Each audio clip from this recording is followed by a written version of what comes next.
So, thank you. Yes, we are going to be recording this for posterity. A couple of quick announcements before we get started. For those of you who don't know me, I'm Nick from here at the University of Texas. This is, I think, our second Audit Chats meeting.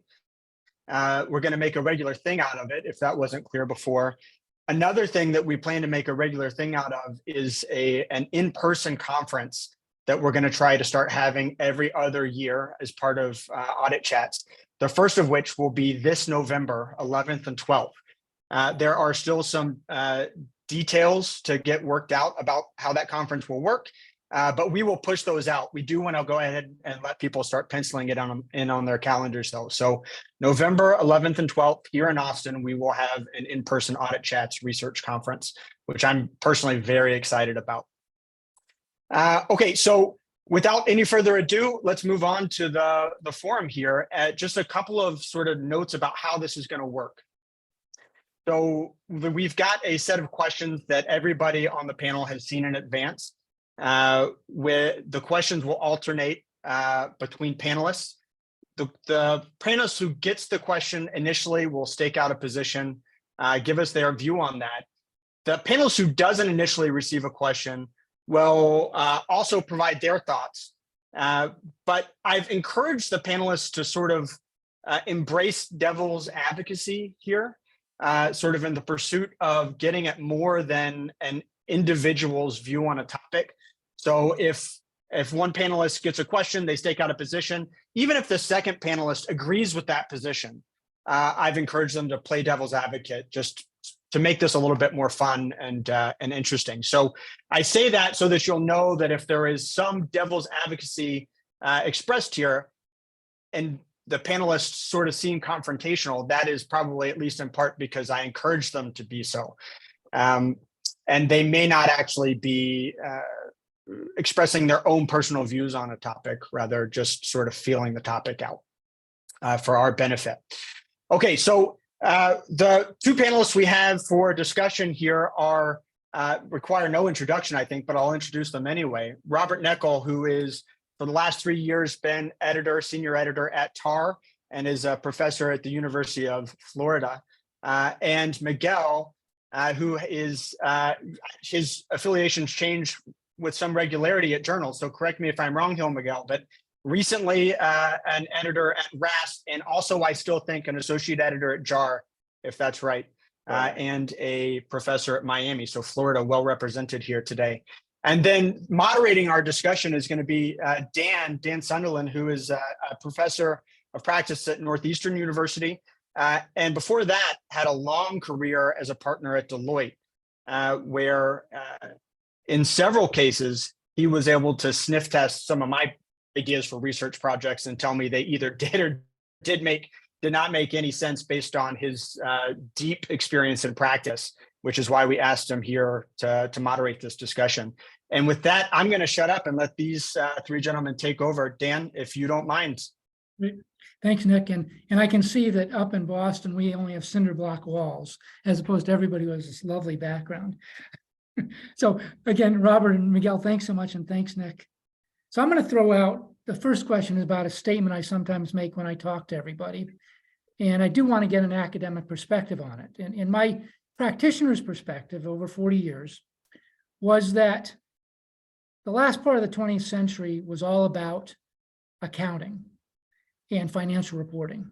And everything that at least I dealt with, and where all the resources of the firm were dealing with, was trying to figure out what EITF you had to apply, how you do purchase accounting, doing away with poolings, et cetera, et cetera. Once the clock turned to the 21st century, all of a sudden we had SOX upon us. And I would argue from a practitioner's perspective that the 21st century has been 20 years of auditing as opposed to financial reporting and accounting. So that's my limited, myopic view of things. But Robert and Miguel, I'd be interested in an academic's view of that statement. So Robert, why don't I start with you? Okay, well, that's an interesting perspective. And by the way, Nick, I appreciate all the excuses you gave me for saying the stupid stuff I usually say, but now it's because you challenged me to say them. Anyway, as far as the question, Dan, part of it, I think, is, I mean, I've actually argued this before this century, that auditing is a higher calling than financial reporting. And there's certain colleagues of mine at Florida who kind of, their head explodes when I say that, because to be a financial accountant, you need to know financial accounting. To be an auditor, you need to know financial accounting and managerial accounting and tax accounting and auditing. Oh, and by the way, pretty much a lot about business, data, internal controls, risks, and so on and so on. So one of the things that, the way I would look at the question you ask is, the financial accounting is much easier to ring fence and scope where it is and where it isn't than auditing. And especially as we now begin to see expansion of subject matter, we're entering an era where I think we're going to see big debates as to what is the true value of auditing. And I think we've actually underestimated that for many years. I mean, we're being experts in verification is actually something we should trumpet more than we have historically. So I'll let Miguel push back on that. Yep. Well, thanks for the invite, and thanks to all you for being here. I think there is a big chunk of truth on that, and as an example, the Financial Times app has certain channels, right? The same way as the Wall Street Journal has certain flavors. One of the channels says accounting, and if you click in the accounting icon, half of the news are about auditing issues happening at accounting firms, right? And even this issue has been back and forth in some reviews or some things I've seen, where people like calling the big four auditing firms, and some people irk at that and say, no, they are accounting firms, or they are CPA firms. But I think it is, but it could not be, right? We are also at a crossroad that it might as well not be the century, not just now, over the next 80 years. Is it going to be continuing the century of auditing or not, right? Where the value of auditing is challenged just last week, right? 3 banks going on there, and then the usual thing, like, well, where was KPMG, and why is KPMG not doing anything? And then what is it what KPMG should do or not? So I think it is, but I think it continues to be challenged, right? It's not for granted that auditing will continue to be the thing, right? And then another big anecdote was what happened with EY, right? They wanted to be a consulting firm, and some other people wanted to be an audit firm, and they could not split the baby in two, right?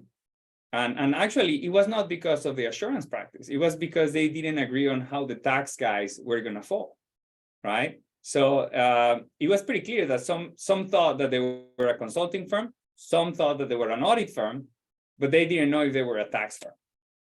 So I think that's where we line up. Well, I'm not quite sure I understood your point there, Miguel. I mean, Well, you just described a multidisciplinary service firm and Yeah, well, practice firm. what it feels is that auditing is important, but in the eyes of some, is losing relevance, right? Well, that I won't debate with you. so let's follow up on that. Is auditing losing relevance? Well, he made the assertion. Let me respond then. Some of you know that last week I had the privilege of giving the keynote speech at the annual IFIR meeting. And the topic they gave me was the attractiveness of auditing and effect on audit quality, which anybody who knows me knows I'm not going to color in the lines based on a title. But this clearly is an issue that is front and center, in that if you look at auditing very narrowly and accounting very narrowly, it's not necessarily relevant in the long term because of what the world's changing, and the subject matter is changing. And I mean, who waits for the financial statements, the audited financial statement to be released before they make an investment decision, right? And so, yeah, we have the ability to influence the process and the system through by having people knowing that the auditor is going to be there, and it keeps management honest to some extent. But the reality is, given that how we process information and the fire hose approach to information that runs through the internet,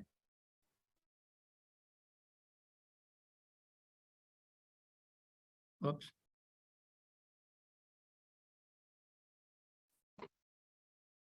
We got Bob. most actually can keep think- up with that. Went I quiet. think that's a big issue. So Miguel, Bob, you cut out for just about 10 seconds at the end there. You want to just repeat your And I forgot I was still connected to the University of Florida intra-system, and I think that was Yeah, flying everything The out. world is put a mute. So if it happens again, well, I got a message on the screen saying I was unstable. Okay. So Miguel, based on what you had heard from Bob, Robert, please. Robert, what do you think? Is auditing relevant? It's relevant for some, For right? some, Otherwise, we will not. It's relevant for some from the perspective that it's supposed to cut off the most outrageous cases on average. And actually, Robert and I were talking a while ago to the Netherlands regulators, and they were really concerned with probably unanswerable question of how good is audit quality in the Netherlands. And the answer that I gave them is, it's pretty good in terms of there are failures, but the failures are not correlated and they are rare, right? And if you think about the rate of business failure for non-public entities, is huge, right? Now, public entities in the markets, they have all sorts of safeguards, right? So they've been there because they're survivors, they have investors, they have successful products, they have successful strategies, et cetera, et cetera. But one of the things they have is audits, right? So in general, audit quality seems to be pretty good in most markets. and But as then what is the acceptable, and I posed a question to them, so what's the acceptable rate of error? It cannot be 0. tell the PCLB that. Well, I did, by the way, last week. Airplanes fall from the sky Right. every once in a while, right? But if an airplane falls from the sky twice in the consecutive 6 months and it's from the same brand and model, then there's a problem with the airplane, right? Now, See, I've heard I that think that's- comparison before, and it's not really a legitimate, it's apples and oranges. I mean, an engineering problem is not an audit problem. There is no such thing as the precision and that yeah, in engineering, that in auditing you get in engineering. And so you can take apart an engine. First of all, it didn't fall strategically, right? I Yeah. don't think the plane said, I'm gonna fall out of the sky. Whereas, the engineers don't have a strategic opponent. Whereas auditing being a social science, we do have arguably a strategic opponent, and maybe multiple strategic opponents. That's the nature of the financial reporting ecosystem. When you have a bad element or a bad participant, or at least, or if nothing else, an element that doesn't do what they're supposed to do, doesn't fulfill their role, like an audit committee that's not paying any attention, then you end up with what I would call a system failure. It may be an audit failure, but it's probably more likely in many of these cases traceable to other things than just the auditor. correct. And this is an issue that I think we're beginning to wrestle with. I know the PCAOB is beginning to have these conversations. The fact that the auditor is historically the last, participant in this system who's standing doesn't necessarily mean they're the ones who had the most culpability.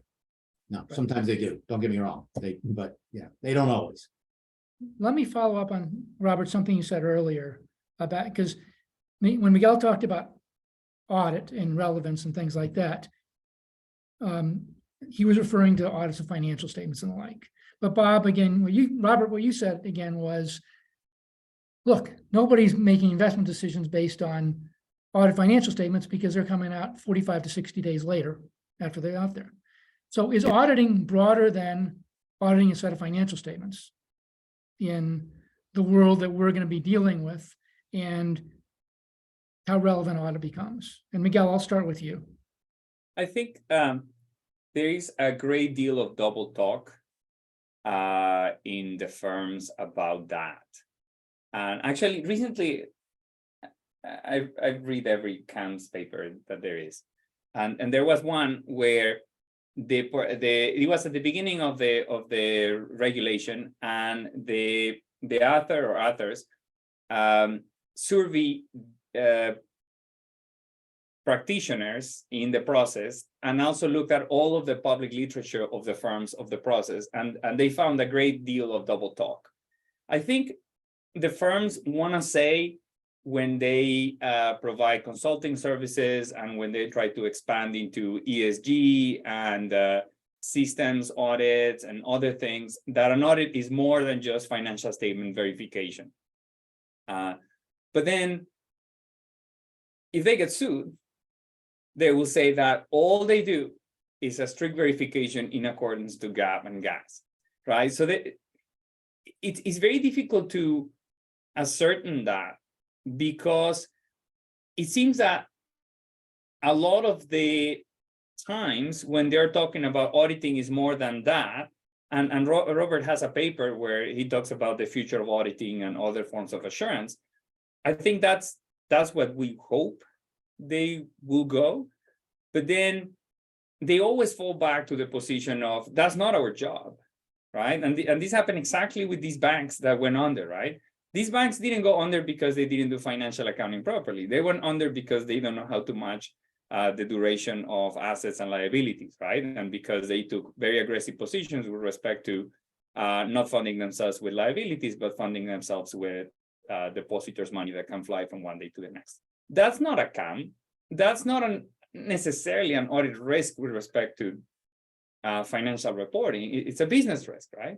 But then society is asking auditors, could you tell us anything about these? And then auditors sometimes wish they could say things, but at the core, they seem to be choosing not to do that. And they don't seem to be asking for greater powers to do more. They seem to be asking for more ways to disclaim responsibility.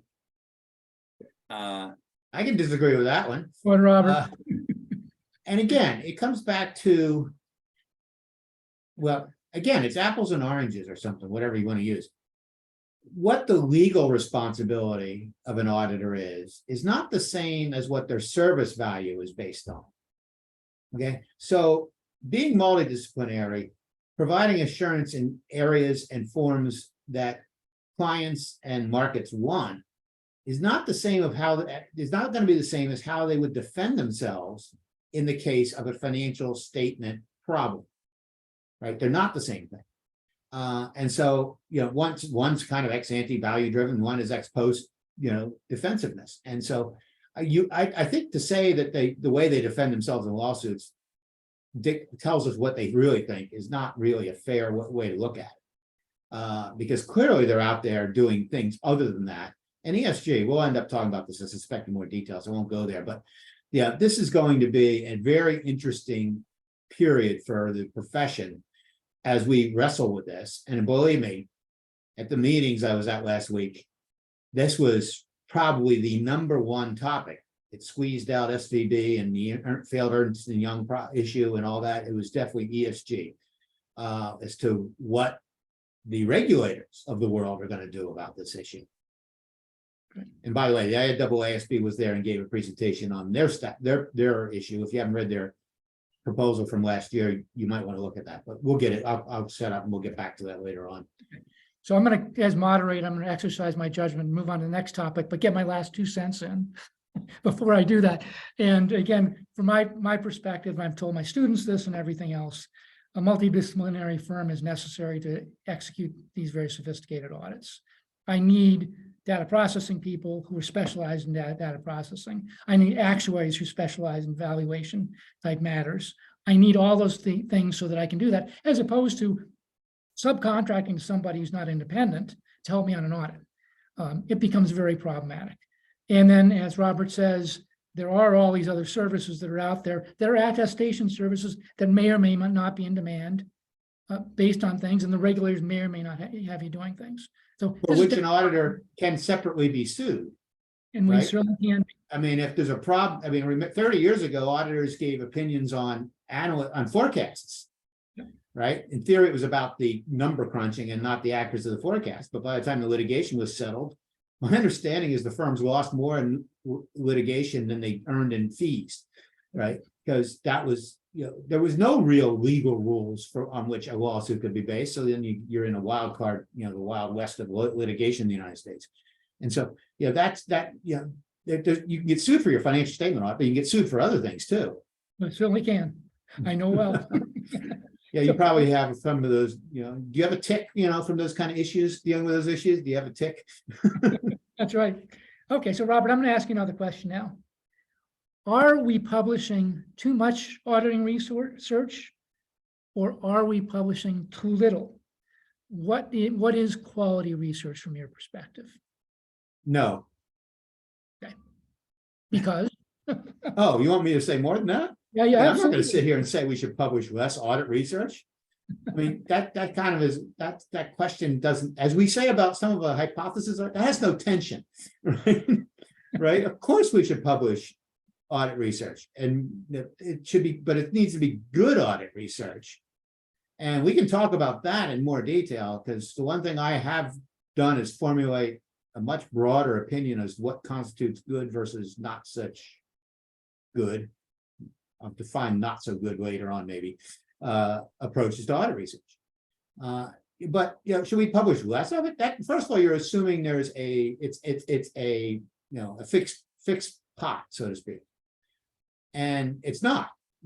We've seen the number of pages that devoted to accounting articles expand rapidly over the last few years. Accounting Review just added another issue. So why not be expanding? Now, I don't know the relative proportion over time as to how many papers, and for example, in the Accounting Review are auditing.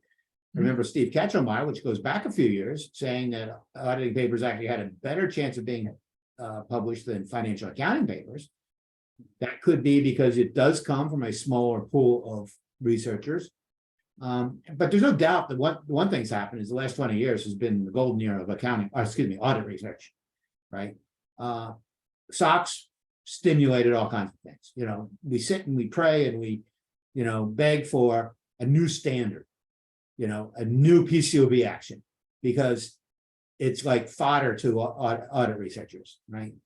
It stimulates a new world, a new set of diff and diff designs. Just as Miguel said, CAMS. We got a bunch of CAMS papers floating in. We got internal control reporting did the same thing. Back all the way in day one when SOX came out, it was non-audit service papers, because all of a sudden data existed that we didn't have.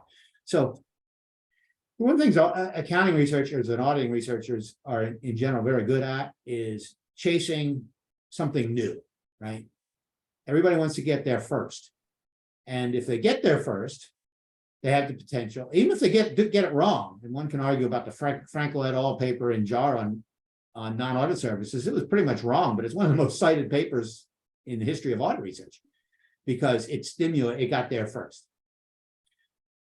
So I would rephrase the question: what can we do to improve the quality of audit research? And I'm going to stop here because Miguel, we'll go back to quality in just a second. Miguel, your thoughts in terms of research? An interesting paper that came up recently that well, it doesn't answer whether it's good quality or bad quality, but it answers the question of trends over time. Is Baker,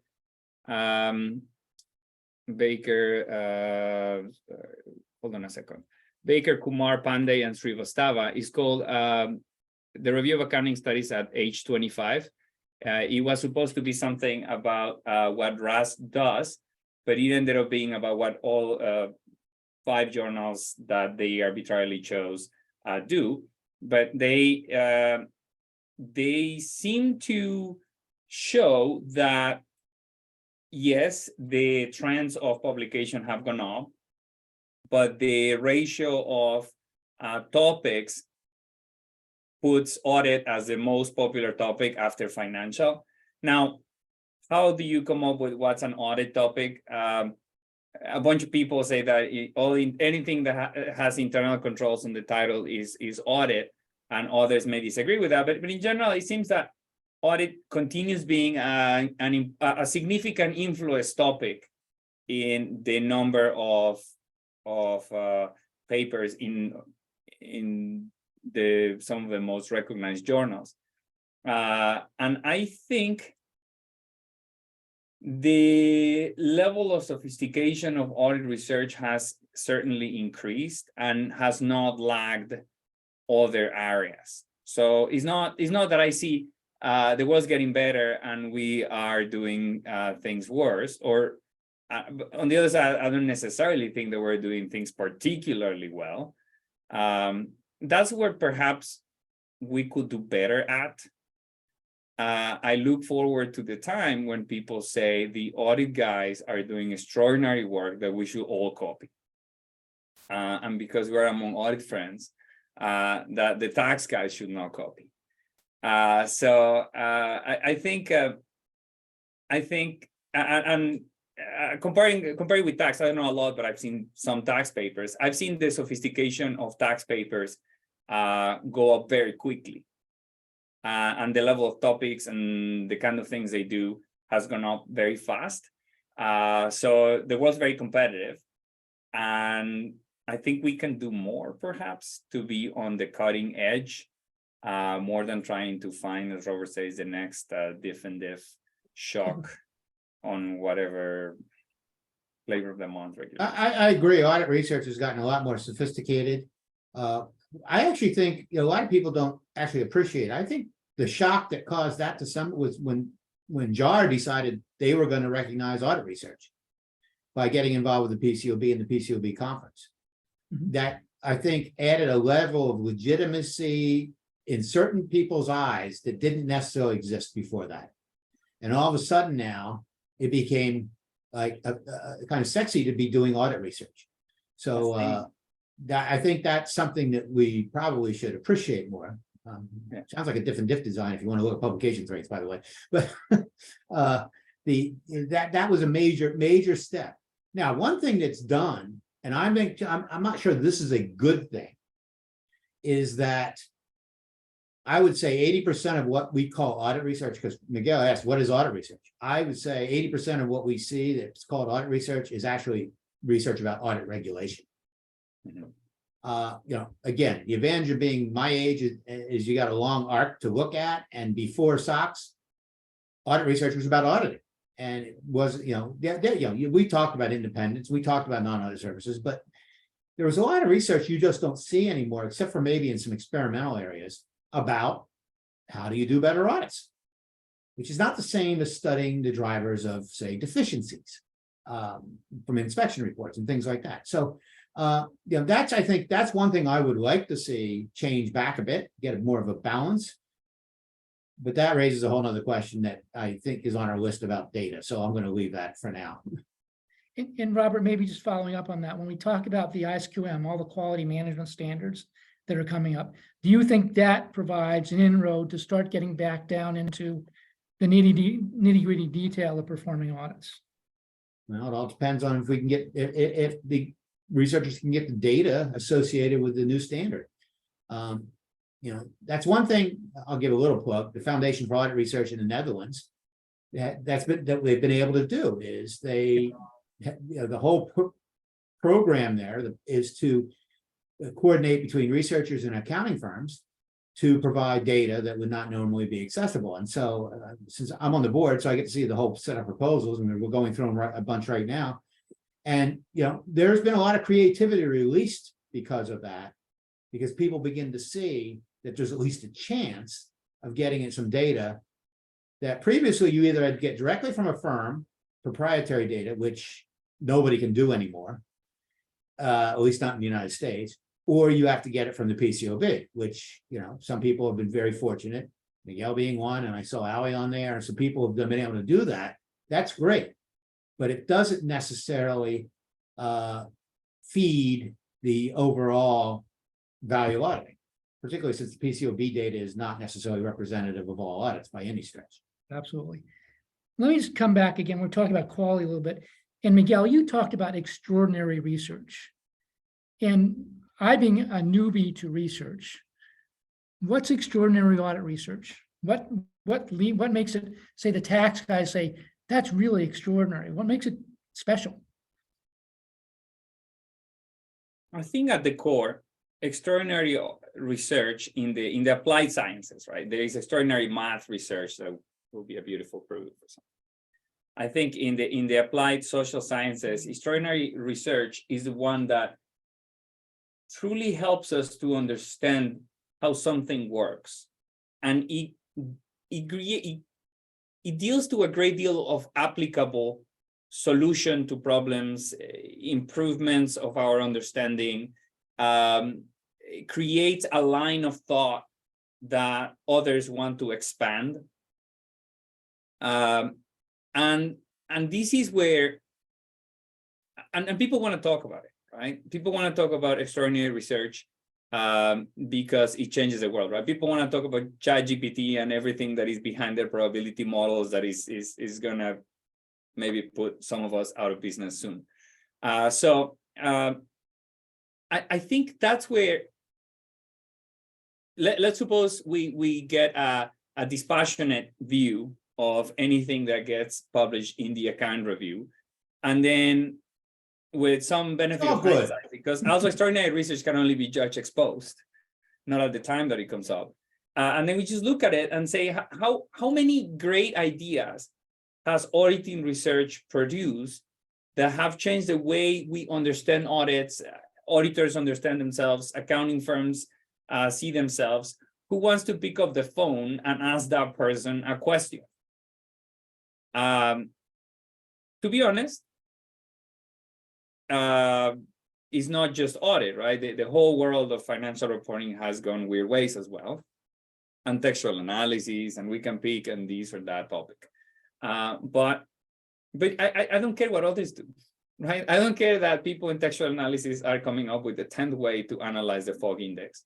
I care about what we do, and I care about what we do becoming useful, influential, changing the worldview, pushing the boundaries, right? And Miguel, does that mean practice and academics have to talk more? Yeah, inevitably, right? If we do research about patients and we don't talk to patients, I don't know what we do. If we do research about firms and we don't talk to firms, I don't know what we do, right? If the other side doesn't want to come here and ask us questions, besides what we teach them while they go through our degrees, then there is something dysfunctional about it, right? Or maybe on the other side, maybe we ought to be publishing things, not only things that they like, we ought to be publishing things that maybe they don't like, right? So they should be talking about us as much as we should be talking about them. Yeah, the one thing that everybody published that nobody liked was stock option backdating. This little paper that caused everybody head to explode. And that got all that reaction. So Yeah. absolutely. Yeah. So let me come back to Robert for a second, because we started touching on this. I want to go on this topic. Relevant research then, Robert, the Dutch model of access to people, is relevant research dependent on getting subjects to execute? Or can you do archival studies that are just as meaningful? Oh, yeah, you can do archival studies. You know, and following on, I'll come back to that in a second, but following on Miguel's comment, you know, I find it very useful. QR theory, which many of you probably are familiar with, is very useful because it basically lays out what I think is happening is that, okay, if you come up with something that's actually a big idea, and you can get it through the review system, because sometimes the system doesn't like big ideas, it's going to be well respected, but everything that follows thereafter tends to be tweaking, where rigor goes up, but relevance goes down. And some of that's necessary to do because we need to fill in the holes to complete our knowledge base. But we have to be also able to find out what the next big ideas are. We're all kind of searching for it. And because we don't interact enough with the profession, which is something you just said, I think we really lose out on this. We chase standards and regulators because we have a pretty good idea what they're doing, but we don't have so much of an idea as to what the firm is doing. I actually made a joke in my speech last week. I said, has anybody in this room ever asked ChatGPT if management is committing fraud? right? I don't know if it'd be very diagnostic, but it could be fun. By the way, I was sitting in the airport to go up to DC, and I got an email from my boss. He said, I just wrote your annual evaluation. I asked ChatGPT to do your evaluation. And he sent it to me. And it's like, wow, that's pretty good. I kind of like that. It's almost even like 75% accurate. When I asked him if ChatGPT could give me a raise, it kind of got a different answer. But anyway, so yeah, we don't know what the firms are doing. They talk a lot about the technology side of things, but sometimes when you press them, it's not always clear, at least the people that are out talking to students and the real world, don't necessarily have much of a nuanced understanding of what is really going on. And so, yeah, subjects is one way to approach this, right? And we know the problems getting subjects in the United States. But, when I cut my teeth, built the first 10 to 15 years of my career, I could go to an accounting firm and get proprietary data, archival data. Now, the lawyers don't let you. There's no way the lawyers are going to let you do that. You can do it outside the United States, but then you need a different channel for that and connections and so on. But I think that's actually a very powerful, if you could take proprietary data and combine it with actually some new thinking about what interesting research questions are, you create some really powerful potential for the next big idea.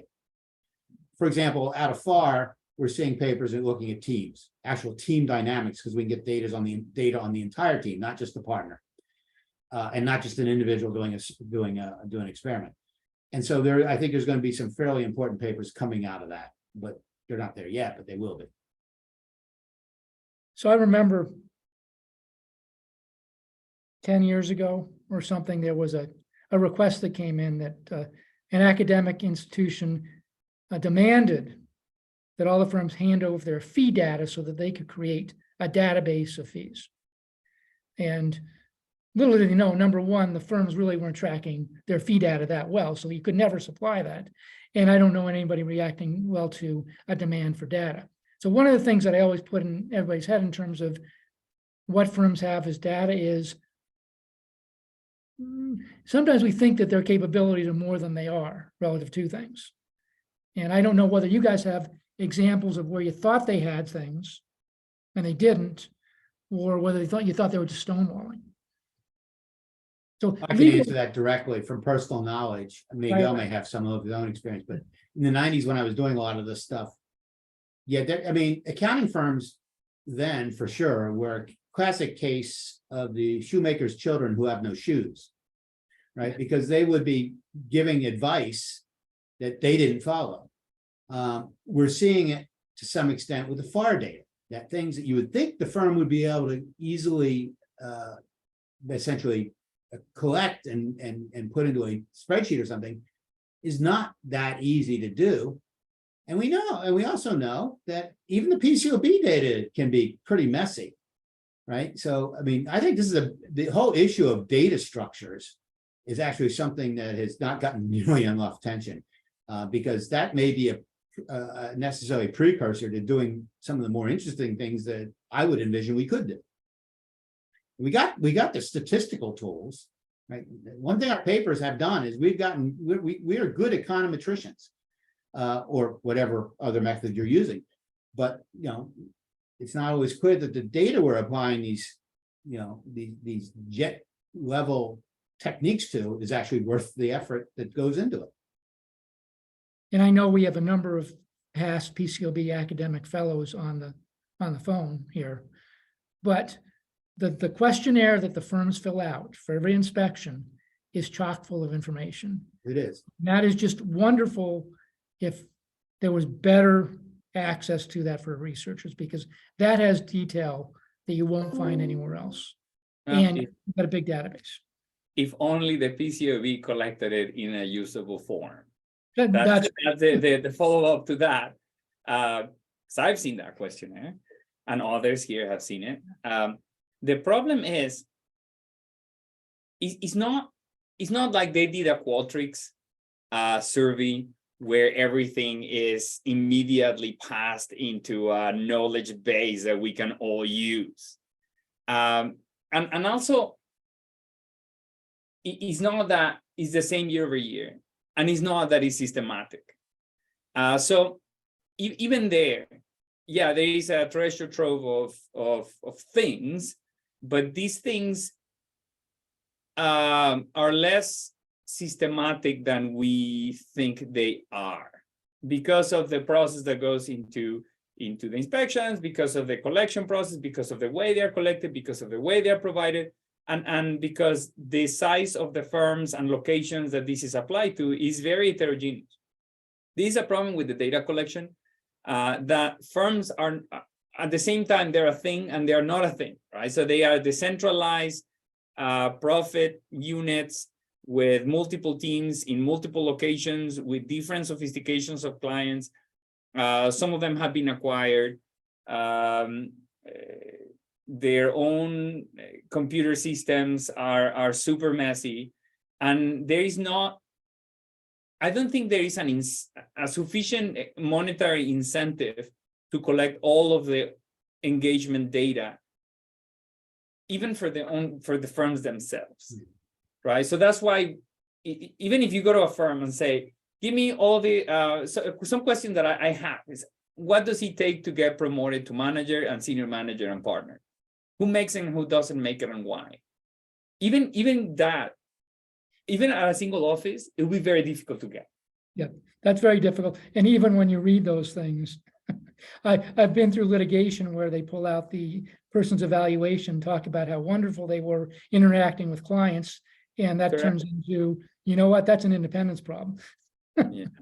Who doesn't get tenure and why? Same thing, right? Well, this is what I was referring to. Basically, without a rational, systematic, and reliable approach to data structures, there's only so much we can do. Yeah. Now, one thing and again, I've had conversations with people at PCOB about this. If in fact they were able to create a rational, systematic, reliable data structure, there are ways to anonymize the data. I mean, algorithmically, you can do that. I mean, this is what we're doing at the Foundation for Audit Research. We have a third party who essentially anonymizes everything in ways that I've been told, unless you have probably a double PhD in physics and engineering, you can't reverse engineer it. And then you still need to guess certain keys to be able to do that. And so it's possible, it's generally possible, but we have not made those kind of investments. Now think about, sciences, if they did not collect data in those kind of ways, and the COVID vaccine, whether you think about it or not, clearly there was an approach structured to try to build this and get that data in a systematic and reliable way. This is a big difference between us and lawyers and doctors, right? We don't have this idea of that it's respectable to be a clinical person. We have clinical faculty, but the idea, we're fairly unique in that we do not essentially, the profession itself doesn't look to us to provide answers.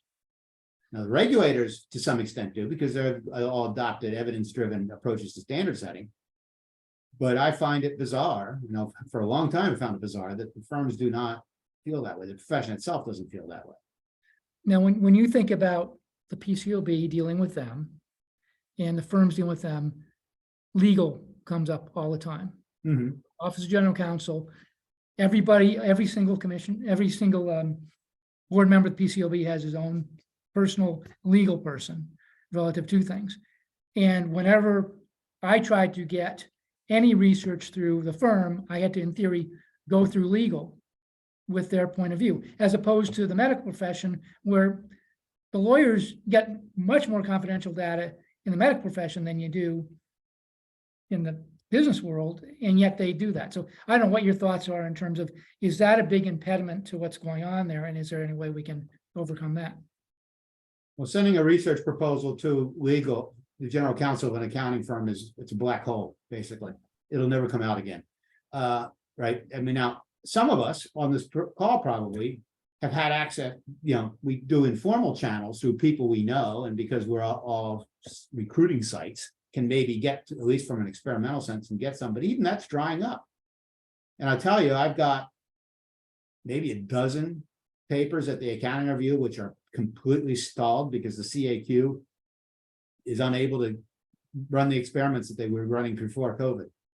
Right. And I've, by the way, one of those is mine. So I'm not just saying this from sympathy. I'm irritated too. No, I would agree. Miguel, your thoughts? I think there's all sorts of reasons why. But even let's say, even if it was so important for the firm's own survival and advancement and gaining market share, they will do it. I'm sorry, but we're pretty cheap in terms of our talents can be acquired, right? And you see all of these litigation consulting firms hiring people with our set of skills to sell in certain particular area where our research is valuable to defend clients in the litigation space. So I think one of the aspects of this problem is that accountants do not need scientific innovation to gain market share, or they don't see it that way. And the accounting mindset is very far away from the scientific mindset, right? And it's not a field where the good things come from discoveries that then get applied and then you sell them on.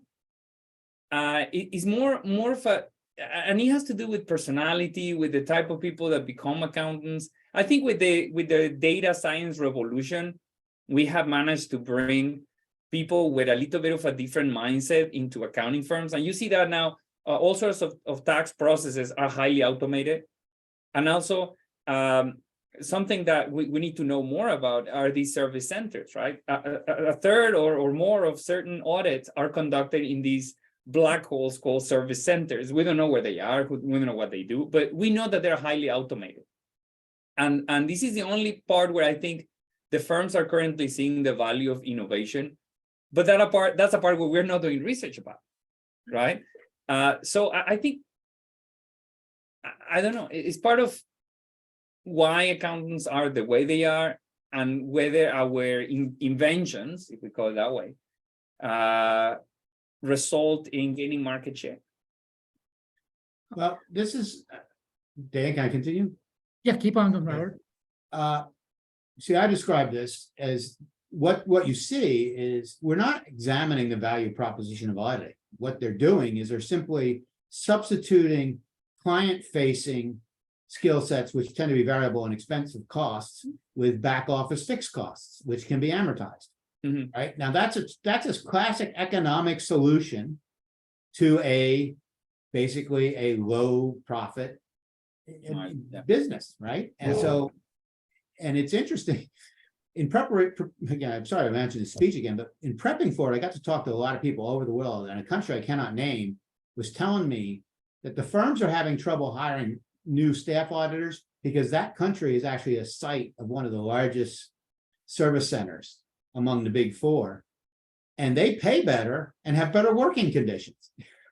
That's like, okay, I didn't thought of that as an issue, but the reality is that model is changing. But what it's not doing is it's not actually taking the next logical step and asking ourselves, what is it we really are? And some countries, some of the regulators in some countries are very aware of this. I'll specifically mention Ireland because I had a fascinating conversation with their head regulator. And he basically said, our value proposition is broken and the firms don't seem to care. If the regulator sees that and the firm doesn't see it, that creates a problem. But again, the reality is with all the need for investing in technology, and your primary service does not throw off a heck of a lot of free cash flow, where does the investment come from? Where do the funds come from investing in that in the ways that probably need to be done? And is there a disruptive technology out there looming somewhere that nobody can see? That because it happens in many, many businesses, right? And I think this again plays into, as you describe this, it's the evolution of the audit process in terms of, is it more highly automated along the way? Yeah. It gets into pricing issues in terms of it's not an hours and out-of-pocket expense deal anymore. It's something different than that. But let me make a final point before I turn it over to Miguel. we're complaining about the firms. The firms won't do this. They don't talk to us. They don't listen to us. They won't help us. They won't cooperate. We are talking about our students, by the way, right? These are our students. And the first real introduction they got to accounting and auditing was us. And, so how do they, I'm not saying it's all our fault by any stretch. But in some ways, think about how we pick accounting majors. It's maybe not so bad anymore, but a few years ago, I used to think we'd take a bunch of 18-year-olds, stick them into principles of accounting, and the ones who actually think earnings per share is interesting, we turn them into accounting majors. And then what do you get? You get exactly what we got, basically. So, I mean, I think the educational model is an issue, but that's not for topic for today. Miguel, anything to add? I mean, I agree. I mean, at the bleakest of all predictions is audit is the Bed Bath & Beyond of the business world, right? Where there is this spiral of cost cutting or Sears, right? There is this spiral of cost cutting until we put ourselves out of the island. I don't think we're that desperate, but certain aspects of the business indicate that for some firms and certain settings, we're entering the Bed Bath & Beyond area where there is no money to have shiny new things in the store. But then there's other parts of the business that are very different, right? There's consulting, revenue lines, there is certain growth, but it's really worrisome that the accounting firms are not like we have a patent over we have control rights over the audit of the financial statements for public companies.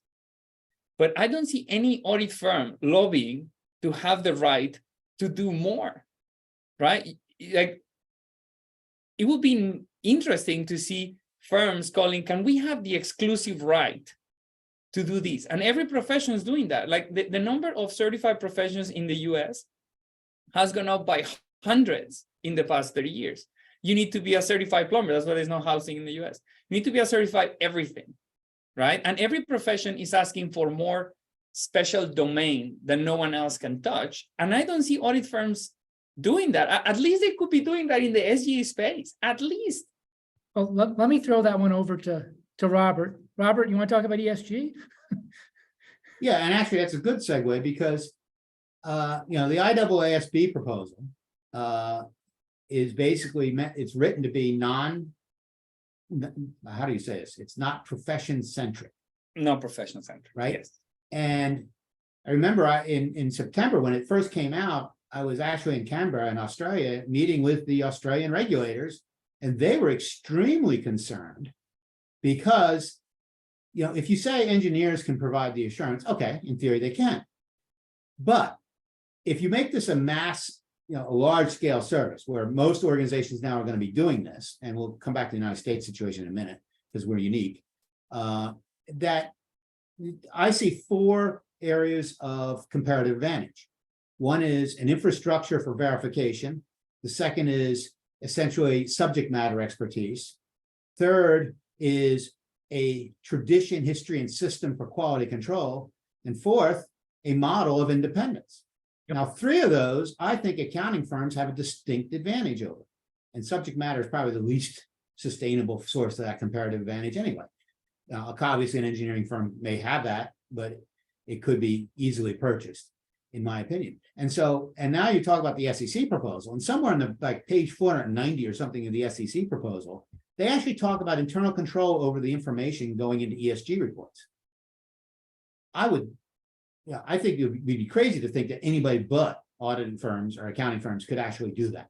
I mean, to scale up an engineering firm to actually evaluate internal control over ESG reporting. And be independent. First of all, I mean, you could do it, but it'd be incredibly expensive and you need all the other infrastructure to tag along. And so accounting firms do have a natural advantage, I think, there. But it is interesting. I hadn't thought about the way you just said, Miguel, which is we're not really lobbying to have the monopoly on that service. To me, it's a little surprising, right? They lobby about everything. Yeah. So why don't they lobby about having exclusive rights over even some sliver of ESG, right? Like even controls over ESG, whatever it is, to get control rights. And I've asked a few partners that, and so, well, it's because it's very difficult to get people. Well, then get out of this business. Yeah. But aren't they lobbying right now because The only way we got internal control to be done was it had to be legislated that people got internal control audits done, because private companies still don't get them done. So the only way they're going to get them done is lobbying the SEC to make it mandatory that these things be audited at some level. And I would contend, and you guys can definitely disagree, that the only way you're going to make that happen is you have to legislate it, because there's too much pushback. Well, that's what's happening in the ESG spaces. There's this, I mean, there's very much a drive towards standardization of things. What form that's going to eventually take is not clear to me. But it's, you know, there's a lot of different, Europe's there. I mean, they've got to decide how they're going to do this. So that's a big stimulus for international standard setting and getting everybody on the same page, so to speak. I think we're going to, my opinion is we're going to see a dual level report. There's going to be a set of mandated measures, and then there's going to be, you know, whatever else anybody wants to report. The interesting question is how much extra will most companies be willing to do? There's always going to be companies that will do that. Are they doing it because they feel the information is valuable, or are they doing it for reputational effects? You know, because obviously this is a hot topic right now for corporate status, so to speak. Yeah. But there are other businesses, right? Some years ago, we hear the whole outrage about credit ratings are garbage. So couldn't audit firms say we're going to enter the space of credit ratings? I mean, there is so many businesses that demand a certain level of assurance on ratings, and yeah, this is not the traditional thing that accountants do, but it's a thing that accountants could do. Right? If we give advice on everything you can think of, from computers to business acquisitions to HR, pension, everything. So a lot of these areas where assurance is required and where expertise is required are potential aspects where audit firms could be coming in. No one even say, maybe we can provide that service. And I find that sort of interesting, and instead they are trying to find ways to live in a world where margins are getting thinner and thinner, and doing more things to become Bed Bath & Beyond, not to become Tesla. That's my pension. Well, I mean, part of this is, I think, first of all, you could have saved Bed Bath & Beyond. All you needed was the federal government pass a law. You have to buy your soap and towels at Bed Bath & Beyond. And that's kind of the world we're in as auditors, right? Yeah. We have this foundational traditional service, which is mandated. All the demand doesn't come from mandates, obviously. It could be contractual, you know, because there's an economic need for risk reduction. I think the firms actually are making some efforts, but they're not systematic from what I can tell. And they are, you know, sometimes it's kind of toing and froing a little bit to that as to how they're going to do that. ESG is clearly getting them focused. I heard his presentation, I think it was at the last mid-year meeting, maybe no, in 2022 mid-year meeting. I think it was a Grant Thornton partner got up and said that right now about 5% of ESG assurance is given by accounting firms in the United States. And he said in 5 years, it's going to be more like 80 or 90%. Now, whether that happens or not, who knows? But you know, clearly the drive is there. And I did find it very interesting because this was at the IFIR conference, this was all over the place, and they're very concerned about how to regulate the quality of ESG audits, especially if you're talking about service providers who are not traditionally auditors. So, and they don't have an answer because, I mean, and the whole thing in the United States is whether you need enabling legislation, and half the people I talk to say you do and half say you don't. I don't know. And then we're going to put a plug for Brandon's paper, who's making faces at the 5%. I would say I have a special degree of animosity towards that paper because it was a paper that I wanted to write. But it's pretty good about that. But even that, and this is, okay, let's stop bashing the firms for a little bit. Even us, right? Among all of the things that can be studied with respect to ESG, auditing is kind of like the 50th paper that I have seen. And here in my school, they have a particular likeness for, like, they like that aspect, and we have a lot of people that come and present ESG stuff. And And I think even us on the audit side, we're lagging a little bit the other 50 papers that have come up first. That's one area, but maybe you guys want to talk about some other research stuff. Well, I think Miguel, on this right now, I think we're getting to our question time. I'll put in another add-on to what Robert mentioned earlier. It's more imperative on ESG in Europe. Europe does not have experience in doing internal control audits, as opposed to what the US does. So they have double hurdles that they have to get over to make this thing worthwhile along the way.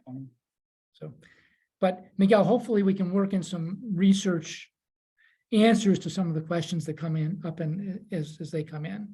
So Nick, I think, again, to preserve time for questions, why don't we just pick off some as we go here, if you could. Yeah, please, that'd be great. And I do want to thank the panelists, and we're going to have about a half an hour of Q&A from the audience. I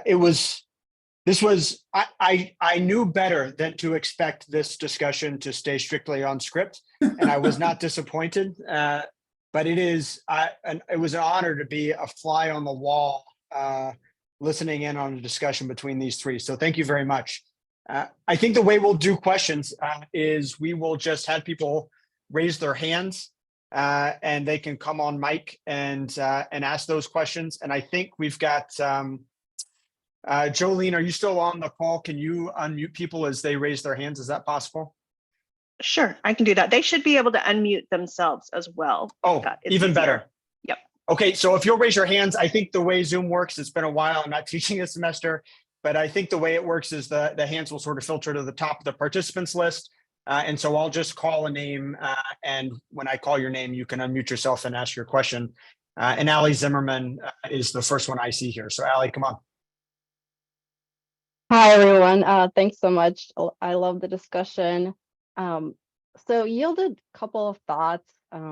One, that the media tends to take a negative side to everything, including audits. So whenever audits are portrayed in the news, it's always negative. Like, for example, with KPMG being in the news for being accused of failing to issue going concern modified opinions for the 3 banks that failed.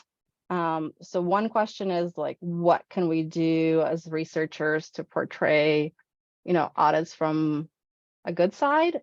And then second of all, like the KPMG situation, there was an article today in the Financial Times today or yesterday that talked about how KPMG has the largest share of bank audits in the US, and that presents a systemic risk.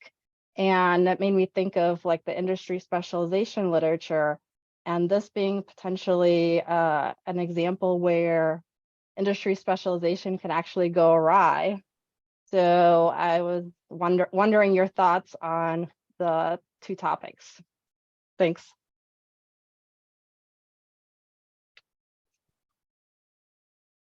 He muted himself. Does that mean you don't want to say anything?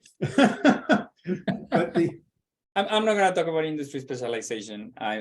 Things go way out of my control. well, we don't want to talk about it in the context of research, right? But Exactly. clearly there's specialized knowledge. Yeah, that's for sure. But I wanna say, even in the idea that the media has a media bias, some people in accounting have done some of that work, but there is very little. I think there is very little looking into that deeply, right? For how many Francine McKenna's are on one side versus how many firm advocates are on the other side, and whether that matters or not. I think it matters for recruiting our students, right? We have less and lesser students every year as a percentage of total business school students. We don't know what to do. We all say pay, perhaps, but I don't know how, but definitely the way we are portrayed, and we as a larger profession, should matter, right? And I don't know any studies that have looked into that. I mean, there's clearly, I strongly believe there's a messaging issue here. I mean, the firms, I think, do not defend themselves all that well.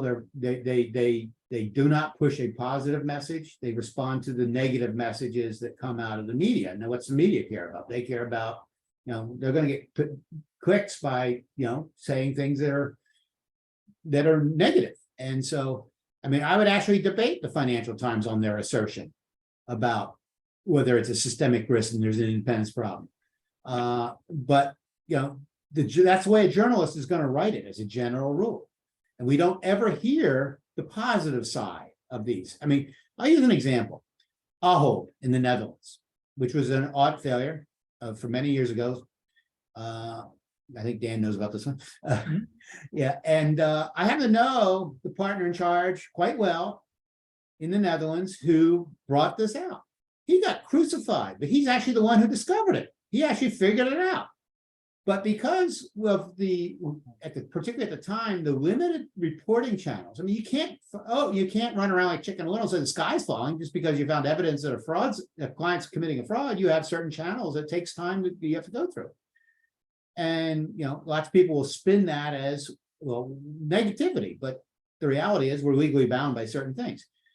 Could we improve that? We've done better, I think. Some of the standards for the requirement and the ability to go straight to the SEC on certain things is a good step forward.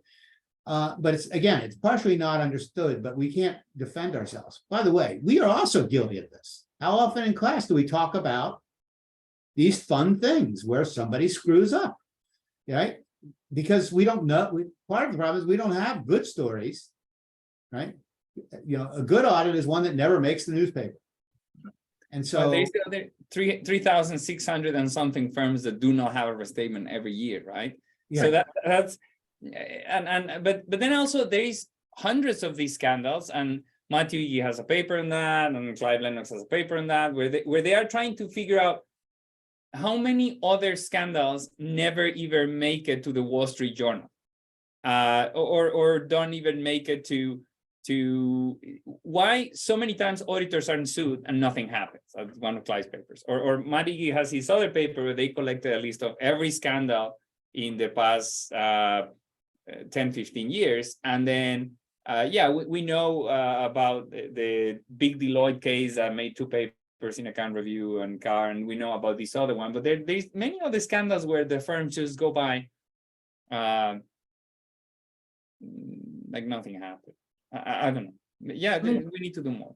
Well, you're assuming those are bad, whereas we also know lawyers have their own incentive structure. And so nuisance suits are extremely prevalent. So there's no way to know. I mean, I'm not saying these are not bad audits. I'm simply saying we don't know, right? The fact that somebody gets sued is not a clue that they actually screwed up. I mean, maybe they did, maybe they didn't. The second part of Ali's question about specialization, at least from my perspective, this gets down to we always, I think research basically says specialization is helpful, but at some point in time, you could have enough specialization where you get so systematized that you lose the forest from the trees. And this is where I think behavioral research can come into play somehow, is to say, if you have a highly specialized market share, how do you ensure you always keep it fresh? And what cues do you have in there that fill in this mechanistic way of doing things with some real thoughtful quality behavioral things that will say, yeah, we know you're a specialist, but remember back to what you're doing something. So I think it's a great topic. It's a worthwhile topic to deal with. I think Dan, we're actually. did you go ahead, Robert? I was going to say, I think when we have this kind of that kind of discussion, we often conflate specialization and standardization, and they're not the same thing. And regulators, particularly through the inspection process, are very much driving standardization, right? Because it's easier to defend. Having specialized knowledge is something different. I interpret your comment as, are we creating a system where we're actually incentivized to not use that specialized knowledge in ways that actually help us separate this client from that client, because some of them are gonna have problems, some of them aren't. And there's research out there looking at the implementation of technology in audits, and does it de-skill people? Does it result in distraction? Does it, there's a lot of negative or dysfunctional side effects potentially to how technology is developed and implemented. Dan, could you imagine the firms disclosing on a broad basis, not for an individual firm, but across their portfolio, how large their audit adjustments are as a percentage of assets or revenue? I mean, that would tell you about the dogs that don't bark, right? It seems like it would be a good story for them to tell. We can see it in China now, or at least some papers can. Well, it's sort of an interesting thing, Nick. I mean, if you could anonymize it, if you look at 25 years ago, you'd have a lot more things sitting on an unadjusted item list than you do now. You basically have zero. That's interesting. But if you go back to 1987, and when Excel first came out, it was 3 pages long that you had puts and tooks along the way. So the profession has grown relative to that. And I mean, that's certainly, if you're trying to tell a story to the public about things, about management taking SOX seriously and auditors taking SOX seriously, all I have to do is see that would be data that would show. But you have to go back then to get something. I'd have to go back pre-SOX to start to do that compare. That's 2 steps. So I think maybe we should move to Tim, who's had his hand up for a while. Tim, if you want to come on the mic and ask your question. Thanks. Didn't mind waiting. Happy to listen to that other chat, but I'm going to change the conversation a little bit. Robert, you'd said something earlier about the last 20 years being sort of the golden era of audit research, and I'm curious if you guys have thoughts on whether you think that applies to all research in auditing, or maybe that era will continue, but for archival research and not experimental research. Well, if the aim of that question, I suspect, is that how do we get better access to experienced subjects for, to be participate in experiments? I don't have a magic answer to that question. I think the centralization of this into the CAQ was not helpful. Disaster. Beyond that, I have no thoughts to apply here. Like I said, I got a pipeline of papers waiting to be revised at the accounting review, but cannot be revised because second experiments can't be run. Yeah, But I think that is a trend. I think Papers need more than one experiment generally now. Yeah, and if you think that innovation is random, there is some correlated and some uncorrelated components. So there will be some people in some parts of the US or other countries or certain settings that they want to test certain ideas. Centralized, like a unique clearing chamber for all experiments is a disaster, right? And also they sorry, but I cannot think that it's just random the way they select, right? So there is a correlated component when a centralized group of people make choices. That's one problem. Then another problem, and I was discussing this with Jamie, is it is absurd that we read some experimental papers that in some topics, saying these are the topics that I know about, like CAMs, that says, there is one recent account review that says, the literature has shown, and it goes on to list only experimental papers. And then the same sen goes in the archival side. The literature has shown, and they don't even bother saying the archival or the experimental literature has shown. And there are topics like CAMs where there is the most idiotic divide, where every experiment is showing that they matter, but every serious attempt to show that they matter with data shows the opposite. Even interviews with partners show that they don't matter, but experiments keep showing that they matter. And no one no one seems to take the task of reconciling or even thinking about the differences and stating them. Like I see a big, I actually think experiments and data-driven work are complements, and they should be seen as that. And we can only have one without the other necessarily. And some topics are unique, right? Like decision making. I mean, it's very difficult to have data about decision making. But we need more papers that even attempt to answer what the other side says. I don't know if there is the ideal of a mixed method paper. I think that's way too lofty and it's just too complicated. But we need to be able to talk to the other side, at least from my perspective. I don't know. I think Yeah. we're all in violent agreement on this. I mean, it was a struggle to get those papers through with the CAQ relative to things. I think that a lot's being delegated over to the ICPA now relative to things. The problem from a firm perspective is oftentimes folks just dial people they know, and some people will answer them and other people will run it up through OGC and nobody gets anything done.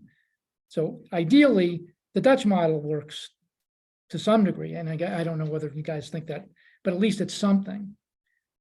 But there has to be some way to get people who are thoughtful about the profession within the firms to understand what research is, the anonymization of research, the confidential research, the fact that no suit has been brought against this. There was a question that came up relative to this, and CFP did commissioned somebody to do a legal paper on that back 2012, 2013. Nothing came up on it relative to things. So I don't know how we can coordinate to get that, but you do need a good bunch of subjects out there who are people that you think they should be talking to, as opposed to the same people who go around things or just know that they can answer things. Yeah, I'll Robert just, Conway. Oh, sorry, go ahead. Go ahead, Tim, if you want to follow up, please. Yeah, so I mean, we focused on the data, and obviously that's a big thing, but some of the other topics that we discuss in terms of, just what's going on at accounting firms, branding and things like that, who are the students that we're attracting? Do we have similar issues in that regard in terms of, getting people interested in behavioral research in the audit world? And if they're not, is that only because they know that there's no data to be had, or is it because, we're not properly selling, people aren't interested, we're not selling what's interesting about these questions, etc.? Well, I'll jump in real quick. The one paper I have out there that hopefully gets published someday, this is very painful, is that when you get into the ISQM standards and what the PCOB always demands is remediation actions, it can't be a bunch of auditors sitting in a room saying, oh, we'll put a new checklist in place. It has to be behavior altering. And what the PCOB would like to see is, why is that truly behavioral altering what you're doing? And that's why I think behavioral research can be very, very valuable in helping out and relevant to what's going on in the firms. And the firms should draw on that. Dan, do the firms do any internal experiments of their own to try and answer these questions? To some degree. I mean, they're doing root cause analysis relative to all these things, but they're not behavioralists on staff. They don't get into the things that you guys do get into relative to it. And they would be well informed by that to help them design things in a certain way. And they're not hard remediations, but they're remediations that you guys could know right away. Of course, you put this in place and you can do it. But you just have to. Seems like a win-win. It's a win-win. Robert Conway.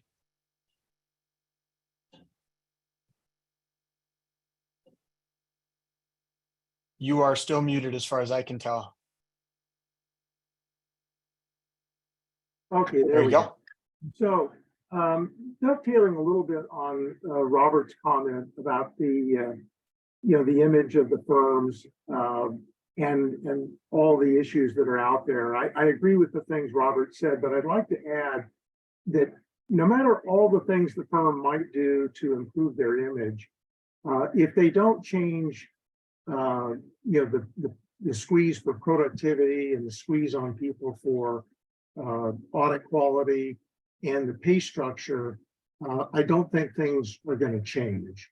The reality is the message gets from the firms back to the campus pretty quickly about being overworked, underpaid, and stressed out.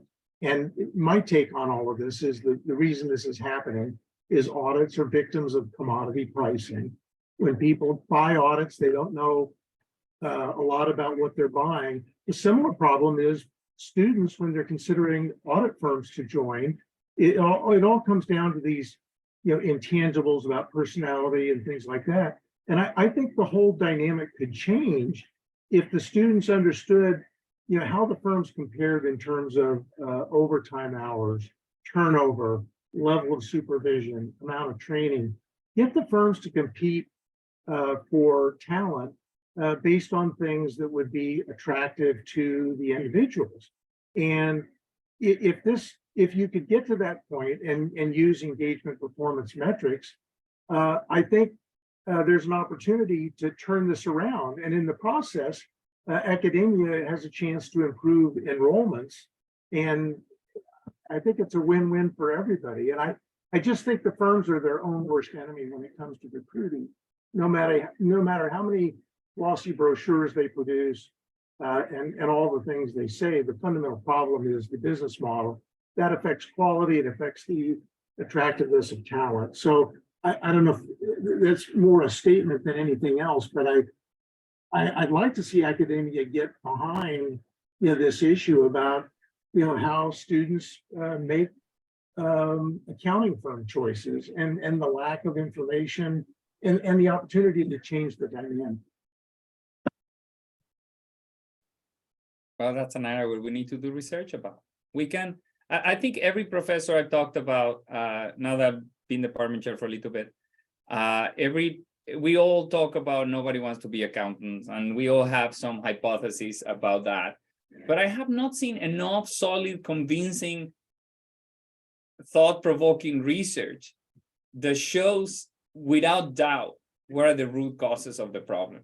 Yeah, the NASBA, the ACPA, they have their own surveys and their own way to do things.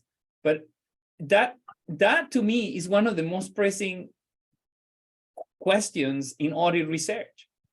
Whenever the firms, I agree with you, whenever the firms address this issue, they never talk about workloads, the obvious issues, which I think are workloads, stress. But they can, but my view is that they can say whatever they want. Like I've talked to partners, pay them more. And I said, well, we pay them plenty. But then there is no labor economics solid research that shows that accountants are overpaid or underpaid or fairly paid for their skills, right?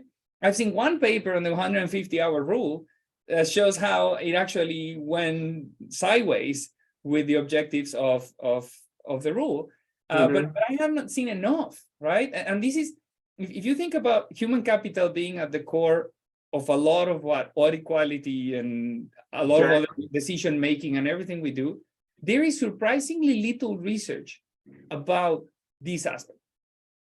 I mean, it's not in accounting, but there's plenty of research about stress. And most of that research that I'm familiar with, we got people who know a lot more about this kind of literature than I do, but it shows that role conflict and role ambiguity are much more important in this than workload is. I mean, the workload is U-shaped, and there is a point at which you can't, you got to sleep and recharge. But the bottom line is, I think one of the things that has dramatically changed is the pressure on the entire audit team to not fail PCOB inspections, right? This is filtered through that kind of pressure because I think all the firms that I'm aware of, which I'm going to think is all of them, if you're a partner and you get a deficiency, it costs you money, right? A check to the firm. And so that's part of it. And it doesn't have to be that way. I use my son who just graduated a year and a half ago from USC. He had a choice to go to a Big Four consulting or an economic consultancy. He's getting paid 30% more to go to the economic consultancy, and has never worked more than 50 hours a week. Okay, so compare that to the average accounting firm and you're getting paid less and you are working more. Now, whether that drives you out, I don't know. I mean, again, research suggests that's not always, it's not, workload is not necessarily the strongest driver there, but there is a point where it would be. And so we know that, but we don't know so much about it in the accounting context itself. Correct. My take, just one last comment, is that, stress and having the time to do the job that you need to do are interrelated. If you're not well prepared, don't have the time you need, yeah, that's going to be stressful. If you have the time, the resources, the supervision to achieve the level of quality that's expected, that de-stresses things. So anyway, appreciate your comments and taking my question. Let's push on. We've got a few more hands up. Chris, do you wanna ask your question? Well, I actually want to talk a little bit about the funneling of experimental projects through a central administration. I have a lot of history, fortunately or unfortunately, with the access to audit personnel program. So to provide some context, when this idea was brought up, I was asked if I would serve on a preliminary committee to help set this up. And one of the big things that was mentioned at the time by the academics was that this can't supplant the friends and family approach to getting participants. And we were promised at the time that that wouldn't be the case. It's certainly then, I think after a few years, a lot of researchers wound up, they would go to their friends, right? And the friends would then have to say, well, let me just check. And they'd get essentially talk to the hand, bring it through the CAQ, and back then also the RAB program as well. So there was that. They've funneled it through a very narrow funnel. It's becoming increasingly more difficult to do anything either through the CAQ. The backlog is enormous right now. And we keep hearing, well, everybody's under stress. It's hard for us to ask people for anything. And we're now coming out of COVID. I'm tired of hearing that as a reason. So this is not, I'm not trying to defend a program that I have worked with for an extended period of time, but I do want to at least defend the scientific team. So there are 3 of us now that are on this, and our job now is to advocate to move projects forward. So and we try not to do that in a systematic way, like there's certain papers that we, or projects or proposals that we prefer over others. But there is, when you get into the, we now it's a virtual room. We used to go down to DC at the CAQ and meet, Dan and I would be face to face many years ago. Now it's a virtual room, and it's hard to, there are certain types of papers that the practice folks are just not going to move forward with. So if you want to do something that's a little different or a little controversial or pushes them a little bit, it's going to be really, really difficult for us to convince them that this is something that should move forward. So, but know that the scientific team is really trying to push this forward, but push for access. And in fact, we had a conversation at the end of this whole thing when we saw that the backlog was extraordinary, where we pushed them on supporting research and how they may be inadvertently killing a portion of audit research that's actually done some good stuff over the years.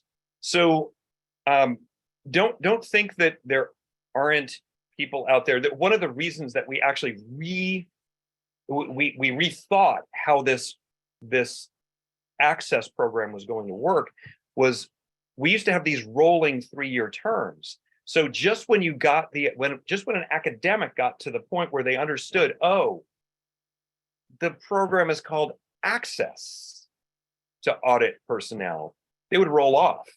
and we're academics, right? The first year you're in there, you want to look smart. So you're playing the role of reviewer. Well, when we rethought how this would work, we wanted 3 people with 5-year renewable terms, more like the RAB, because the people on the RAB created relationships with the partners of the member firms. And we could then, that wasn't us, right? They could then convince them of certain things. Now, of course, they were heavyweights. But we were trying to do that sort of same thing. The problem is the access program isn't the RAB program. You have to come in with an instrument, which makes it very difficult because everybody can pick apart all sorts of things. And don't think that the practitioners don't do that. So I agree, funneling everything through this one program is a problem.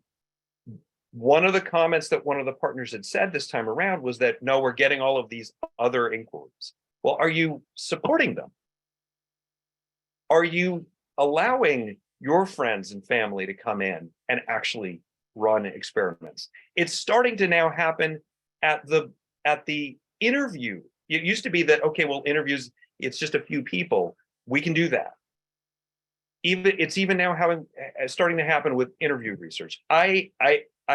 Robert and I will be doing a joint plenary at the International Symposium on Audit Research. This is what I'm going to talk about. I don't know what to tell my audit doctoral students, my experimental audit doctoral students anymore. I don't know.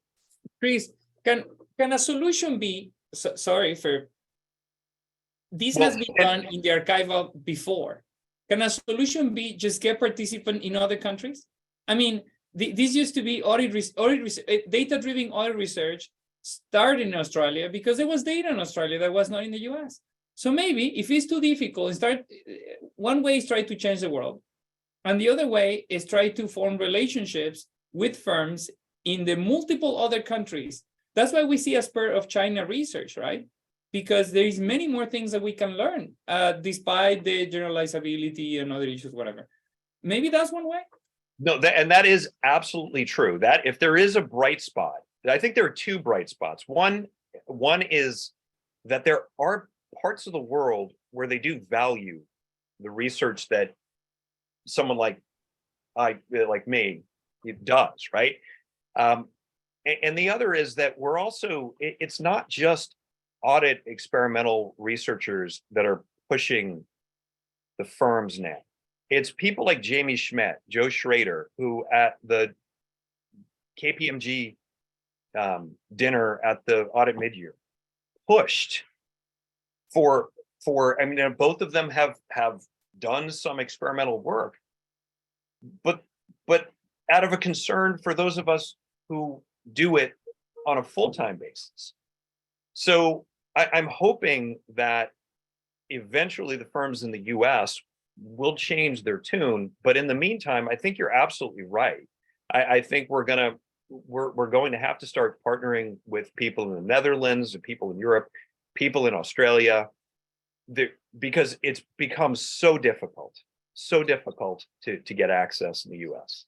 And I apologize. I didn't mean to take us beyond anything and any time limit, but I felt, given I think I'm the only person on the scientific committee of the access program here, I wanted to also present the scientific committee's frustration with the process as well. I know we're over time, but I want to say something, and I think this is gonna be a warm up to Sydney, Chris. But yeah, I've been doing this a long time, longer than Chris has. And one thing, a lot of you know my wife, she's in physical sciences. They never even try to explain the methods to the people that are they're getting their funding from. It's all in the story. I've seen too many proposals that lead with the data request and just assume that the question they're asking is understood and it's obviously interesting to the firm. Well, you got to lay that foundation. I mean, if you lead with a data request, you're probably not going to be successful, because I have found, I mean, I've been fortunate in my career. If you spend the time explaining what it is you want to study, why you want to study it, put it in the terminology that these people are not going to, they're not scientists, they're not trained in empirical methods, but they are auditors and they understand the world they live in. And so I think one thing that can help is we figure out how to, and this is not everybody, obviously, some people are good at this, some people probably can think about this some more. Don't lead with your data request as if it's a demand. I see that way too often. So I hate to do this again and chime back in, but I would say that there's a particular format with respect to the access program that people generally follow. So the request usually comes at the end. And I would also say that the people in the room, like Dan used to be, they're more savvy about this, about research than you think they are. And they've read these proposals and the instruments. But these are Pretty people thoroughly. who are charged with doing that, right? That Right. is, they have a specific charge to do that, which presumably means they have some self-selected interest in participating in this process. You know, there's only so much that can go through that pipeline. And I think you do have to establish, you need people who really want to support research in the firms. And I worry about that. I really do. But then it's exhausting. Sorry, I mean, in defense of all the junior professors who want to get tenure, it is exhausting. I need to convince Chris and his panel, and I need to convince the firm, and I need to convince the account review, I need to convince reviewers, and I need to run this again, and I need to go back to the panel, and I need to explain them why I need to do another experiment. And then by the time I do that, I might as well do something else. Yes, you're absolutely right, Miguel. And if you're a chemistry professor, that is your life. Because you're not going to get grants. And if you don't get grants, you don't get tenure. So what do I tell my doctoral students? Go into I don't know the answer to that question. some other field, right? I mean, we're at this No. point now. It is sad. I mean, I don't know. So So we are past time, but I don't see any reason. So people can drop off the call as they want. This discussion is extremely important, I think. And I'll chime in with one follow-up question and we can see where this goes. But Chris, what would happen if this access program got blown up tomorrow? Would the firm start providing friends and family access again, as you referred to it? Or is this thing just an excuse not to do that? And once the excuse goes away, they would return to the old way of doing things? So I don't really know the answer to that, but there was a concern. So there was a handoff that we heard about a little bit late in the process between Margot at the CAQ and the AAA. And so the three of us on the scientific committee sat down with the AAA executive director and Margot, and because we wanted to make sure that, I mean, it's been hard enough to actually get the firms to live up to their commitments in the first place, right? So we wanted to make sure that during this handoff that there were a number of things that were going to happen, right? That they were going to take the AAA seriously, that Margot would still somehow stay involved. So at least whatever got supported would go through. But we actually sort of discussed, well, what happens if this stops? And we didn't really know the answer to it, you know. So if we didn't help with the transition from the CAQ overseeing things to the AAA, with Margot's involvement still to a certain degree, we were afraid about what would happen. We don't know. Would they never, maybe, okay, well, that was the program and you let it die. So we were kind of afraid to let it die, yet maybe having it on life support isn't the right answer. I'm not sure we know. I don't feel like there's any reason for tremendous optimism that if we stop there, that the firms would suddenly open their doors again. And what we lose then is the conversations that Jackie Hammersley and Jennifer Joe and I can have with those people, because now there's much less of that sort of face-to-face kind of arm twisting opportunities. They just wouldn't exist quite so much. So, but I don't know the answer to your question. I mean, Well, I hate, well, so I do want to respect everybody's time. We're 10 minutes past now. I didn't realize exactly how late it was. Dan, do you want to maybe have the last word and then we'll sign off? my last word is you need people very high in those organizations to take an interest. So is it Wes? Is it Joe? You got to find people who actually can drive it through the organization. Otherwise, it ends up in legal. And it's get delegated off to people that don't appreciate it and that don't understand it. And we have to make, again, ISQM, there's some things here that are relevant, that are participant oriented, that people should be interested in. And we have to make a case for that. To say, look, this is relevant to you, and we got to find forums to do it. So the people who can make things happen can make them happen. Easier said than Very done. important conversation. It seems like a cheery note to end on, so we'll leave it there. Maybe to the panel, to Dan, thank you very, very much. To the audience, thanks for coming. This has been interesting, and we'll have another one in a few months. We'll see you guys. All right. Thanks. Thank you, everybody.